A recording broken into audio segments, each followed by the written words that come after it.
बिस्मिल्लाहिर्रहमानिर्रहीम। मैं हूँ नदीम रज़ा। पंजाब की वज़ीर सक़ाफ़त अज़मा बुखारी ने दावा किया है कि वो थिएटर से फ़हाशी का ख़ात्मा करके दम लेंगी।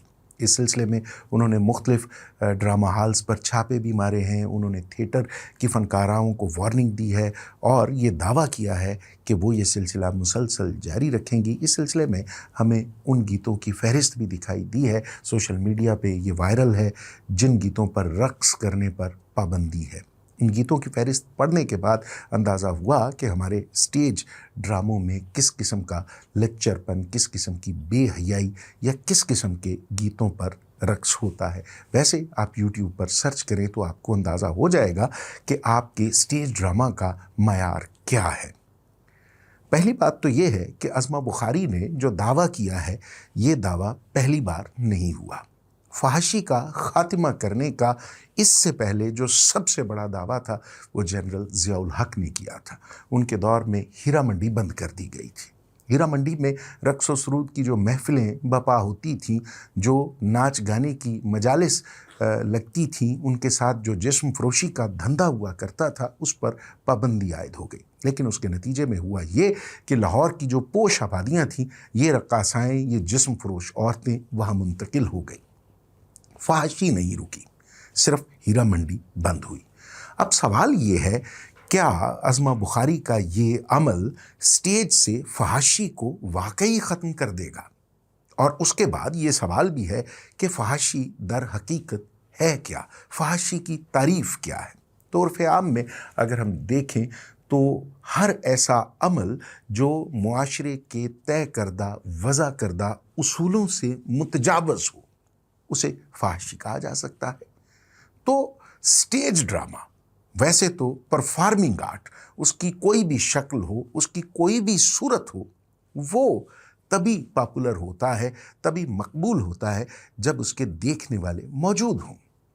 तो परफॉर्मिंग आर्ट कभी भी एक हद में रहने का कायल नहीं होता। जो तख्लीक कार है, जो सोच रखने वाला है, खा उसका ताल्लुक किसी लिखारी से हो, खा वो लिखने वाला अफसाना निगार हो, मुसव्विर हो, या फिर परफॉर्म करने वाला कोई एक्टर हो, जब वो इन हदूद से तजावुज़ करता है तो उसके अमल को फ़लसफ़ियाना तौर पे एक ख़ास सोच रखने वाले जो अहले शऊर हैं, वो देखते हैं कि इसका हमारे मुआशरे पर क्या असर होने वाला है। आप सादत हसन मंटो की मिसाल दे दीजिए। उनके अफसानों पर फ़हाशी का मुकदमा चला, लेकिन सादत हसन मंटो आज के हमारे लिटरेचर के हीरो करार पाते हैं। उनके अलावा बहुत से अफसाने अशफाक साहब के भी हैं, बानो कुद्सिया के बहुत से अफसानों में ऐसे जुमले मौजूद हैं जिन्हें एक ख़ास तबका अगर अपनी सोच के मुताबिक देखे तो वो भी शायद पटरी से उतरे हुए दिखाई देते हैं। सादकैन की मुसव्वरी देख लीजिए आप, चुगताई की मुसव्वरी देख लीजिए, बहुत से। अब सवाल ये है कि बेलिबासी या उरियानी तो हमें वहाँ भी दिखाई देती है। अब उस उरियानी में और जो एक स्टेज डांसर है, जो एक रक्कासा है, उसकी उरियानी में फ़र्क क्या है? अब बहुत से लोग ये सवाल उठा सकते हैं और एक रक्कासा ने और एक अदाकार ने, नसीम विक्की ने, ये सवाल उठाया भी, लेकिन दोनों में फ़र्क सिर्फ़ और सिर्फ उस सोच का है, उस रवैये का है जिसके मुताबिक, जिसको बुनियाद बनाकर दोनों चीज़ें तख्लीक पा रही हैं। सादत हसन मंटो ने जिस तरह से अपने किरदारों की बुनियाद की है, जिस तरह से अपने किरदारों को तख्लीक किया है, जिस तरह से वो मंजर तश्कील दिया है, उसकी ज़रूरियात, उसके मुआमलात बिल्कुल अलग हैं। उसमें आपको एक ख़ास किस्म की जमालियात का अक्स दिखाई देगा। उसमें जिस अंदाज में सादत हसन मंटो बयान कर रहे हैं, रहमान मुज़निब बयान करते थे, इस्मत चुगताई बयान करती हैं, उसमें आपको एक अलग से रंग दिखाई देगा। आप अगर बीमार ज़हन नहीं हैं तो आपको उसमें फ़हाशी नज़र नहीं आएगी।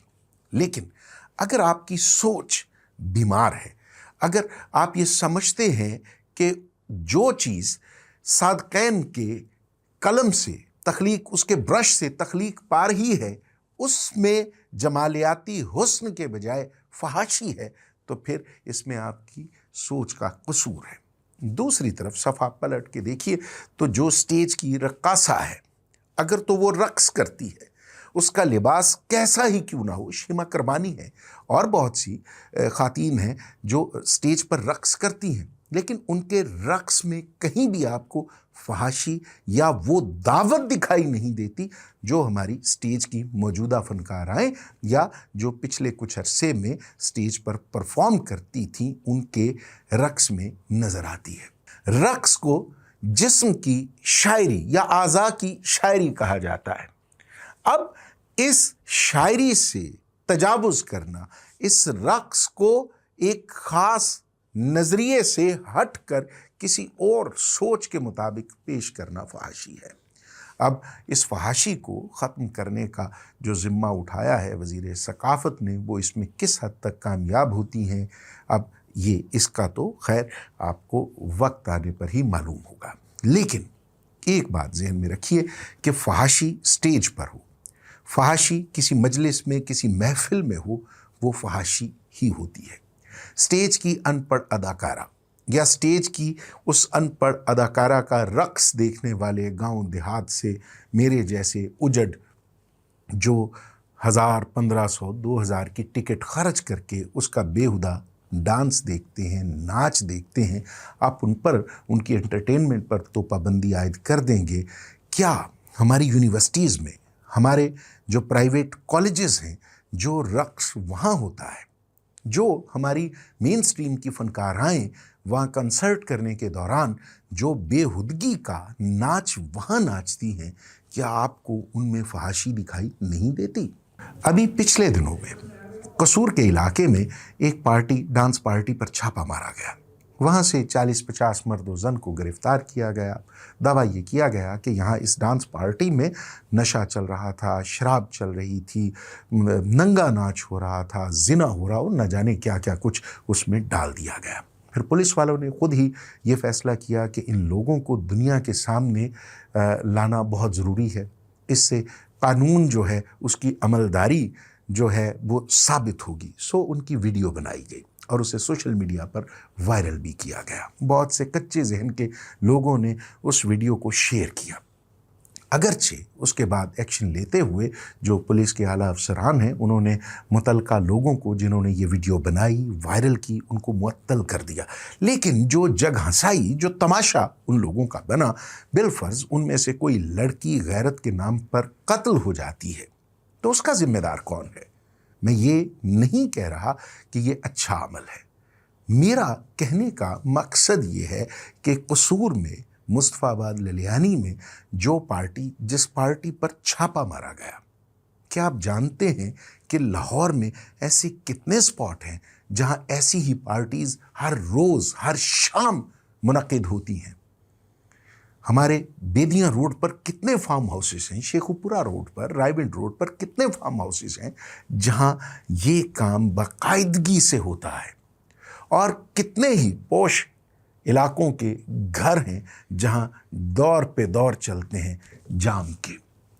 तो जनाब, कसूर उनका ये था, जो हमारे क्राइम रिपोर्टर्स बताते हैं कि कसूर सिर्फ ये था कि ये पार्टी ऐसे वक्त में हो रही थी जिसकी मंथली पहले से या तयशुदा रकम पहले से पुलिस की खिदमत में पेश नहीं की गई थी। सो जब भी आप बाकायदगी से पुलिस की खिदमत करते रहते हैं तो कोई भी नाजायज़ काम जायज़ रहता है। नाजायज़ तभी होता है जब पुलिस की मुट्ठी गर्म नहीं की जाती। अब आइए उसी मौजू पर। आज अज़मा बुखारी साहिबा ये दावा कर रही है कि स्टेज से, थिएटर से फहाशी का खात्मा करके दम लेंगी। तो जनाब, ये आप जिंदगी भर कोशिश करती रहिए, आप नहीं कर पाएंगी। सवाल ये है कि आपकी वजारत है, आप वजीर हैं, आपके पास एक और बहुत बड़ा वजारत इत्तलाआत का पोर्टफोलियो है, लेकिन जो आपके नीचे बैठा हुआ अमला है वो क्या कर रहा है? क्या उस अमले की जिम्मेदारी, पंजाब आर्ट्स काउंसिल की ये जिम्मेदारी कभी नहीं रही कि वो छापे मारे? क्या ये सारा धंधा, ये नंगा नाच, ये बेहुदगी, ये बेहयाई, یہ پنجاب آرٹس کونسل کے کرتا دھرتاؤں کی ملی بھگت کے بغیر جاری تھی؟ کیا ان لوگوں کی آنکھیں بند تھیں؟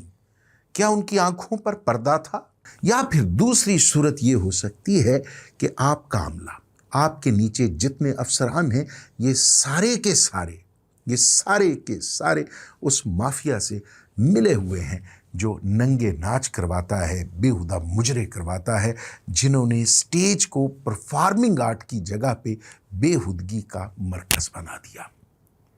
اب دیکھیے، جو متعلقہ ڈی جی ہے، جو ہر ضلع کا آرٹس کونسل کا سربراہ ہے، اس کی ذمہ داری تھی یہ جو سکرپٹ ہے، یہ سکرپٹ چیک کرنے والے کون لوگ ہیں، آپ ان لوگوں کی فہرست منگوائیے۔ میں عظمہ بخاری کو یہ صرف ایک کیس دیتا ہوں، آپ صرف اس ایک کیس کو پڑھ لیجئے، اس ایک کیس کو دیکھ لیجئے۔ اسی آرٹس کونسل کا ایک افسر ہے مسعود تنویر ارشد۔ یہ شخص پچھلے کئی سال سے مزاحمت کر رہا ہے، پچھلے کئی سال سے اس فحاشی کے خلاف لڑ رہا ہے تنے تنہا۔ اس کا ساتھ دینے والا، اس کی آواز میں آواز ملانے والا کوئی بھی شخص ہوتا ہے تو اسے اٹھا کے باہر پھینک دیا جاتا ہے، سزا دی جاتی ہے۔ مسعود تنویر ارشد کے ساتھ جوائننگ دینے والوں کی ترقیاں کئی بار ہوئی، لیکن مسعود تنویر ارشد کو ترقی کیا ملتی؟ اس شخص پر بار بار ایسی پابندیاں عائد کی گئیں کہ وہ شخص کبھی اس کی تنخواہ روک لی جاتی، کبھی اس کا تبادلہ مری کر دیا جاتا، مری سے اٹھا کے پھینکا جاتا اپنا ملتان سے کہیں ایسی پوسٹنگ اس کو دی جاتی جہاں کام کرنے کا مارجن بالکل کم ہوتا ہے، صفر ہوتا ہے۔ لیکن اس نے اس مافیا کے خلاف، اس نے اس بیوروکریسی کے خلاف، اس نے ان افسروں کے خلاف آواز اٹھانا بند نہیں کی جو آرٹس کونسل کے پلیٹ فارم پر بیٹھے ہوئے وہ دلال ہیں جنہوں نے اس تھیٹر کو، اس پرفارمنگ آرٹ کو ایک ایسا کوٹھا بنا دیا ہے جہاں پہ ننگا ناچ ہوتا ہے، بےہودگی کے سوا جہاں کچھ دکھائی نہیں دیتا، جہاں گندے جملوں کے سوا کچھ سنائی نہیں دیتا۔ صرف ایک مسعود تنویر ارشد کی فائل منگوائیے، اسے دیکھیے، آپ اسے بلوائیے، اسے سنیے، اس کا مقدمہ سنیے کہ وہ اپنے آرٹس کونسل یا اپنی وزارت ثقافت کے حوالے سے کیا دعویٰ کرتا ہے۔ اسے گولی مار دیجیے، اسے اڑا کے رکھ دیجیے، اسے نوکری سے نکال دیجیے، لیکن وزیر ثقافت صاحبہ ایک بار اسے ضرور سنیے۔ آپ کے سامنے پوری کی پوری کہانی کھل جائے گی، پوری کی پوری فائل آپ کے سامنے آ جائے گی، اور آپ کو یہ سمجھنے میں کوئی مشکل پیش نہیں آئے گی کہ در حقیقت آرٹس کونسل میں دھندا کیا ہو رہا ہے۔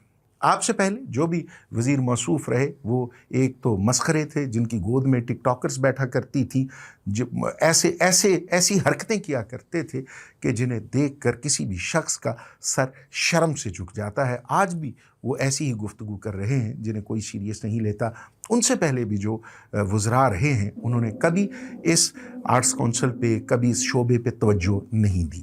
آپ توجہ دے رہی ہیں، آپ سے ہزارہا اختلافات ہو سکتے ہیں، آپ سے آپ کی رائے کے حوالے سے 100 تحفظات ہو سکتے ہیں، لیکن آپ ایک اچھا کام کرنے جا رہی ہیں۔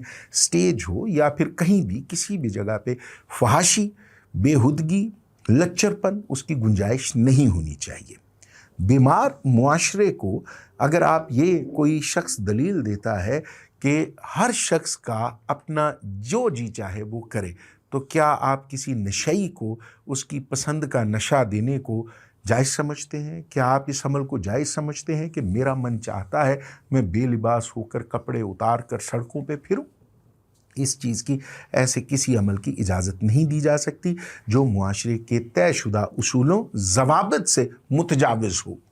یہ ایک اچھا عمل ہے، اسے سراہے جانا چاہیے، اس کی جتنی تحسین کی جائے کم ہے، لیکن ایسا نہ ہو کہ عظمہ بخاری بھی ریٹ بڑھا کر پھر سب اسی طرح سے معاملہ چلتا رہے۔ ہماری دعا ہے کہ عظمہ بخاری کے اس عمل سے کم از کم ہمارے تھیٹر کا ماحول بہتر ہو، ہمارے تھیٹر پر ایک بار پھر معیاری ڈرامے کی گنجائش نکلے، ہمارے پرفارمنگ آرٹ سے جڑے ہوئے لوگ فحاشی کے بجائے اچھا کھیل پیش کرے جس طرح سے پوری دنیا میں ہوتا ہے۔ اجازت دیجیے، خدا حافظ۔